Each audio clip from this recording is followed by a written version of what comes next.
Сәлем достар, бүгінгі видеода справка о несудимости алатын боламыз. Алдымен ол менің YouTube каналыма тіркеліп, осы видеоға лайк басып, және колокольчикті басып қойыңыз.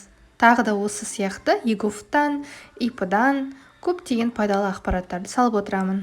Алдымен егов сайтына өзіміздің ЭЦП кілтімізбен кіреміз. Кіргеннен кейін төмен қарай популярные услуги деген жер бар. Сол жерде справка о несудимости деген кнопканы басамыз.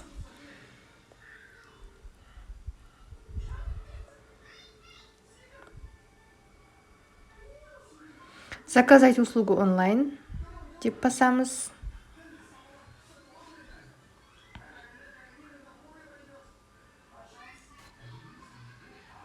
Одан кейін подписать и получить справку деген басамыз. Ана птичка қоймаймыз ана жеріне. Одан кейін подписать, используя цифровой подпись демізде өзіміздің кілтіміздің РСА деген кілтімен қол қоятын боламыз.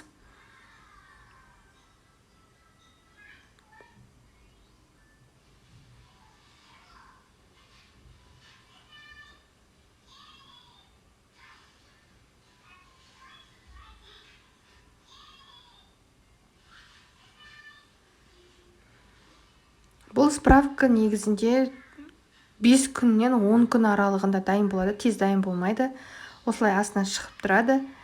Негізінде кейбір адамдарға 3 күнде немесе кейбір адамдарға сразу дайын болып қалады.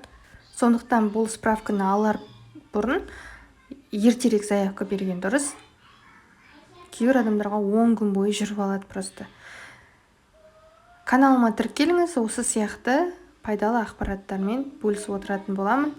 Видеоға лайк басуды ұмытпаңыздар, және колокольчикті басуды ұмытпаңыздар. Сәттілік тілеймін барлықтарыңызға.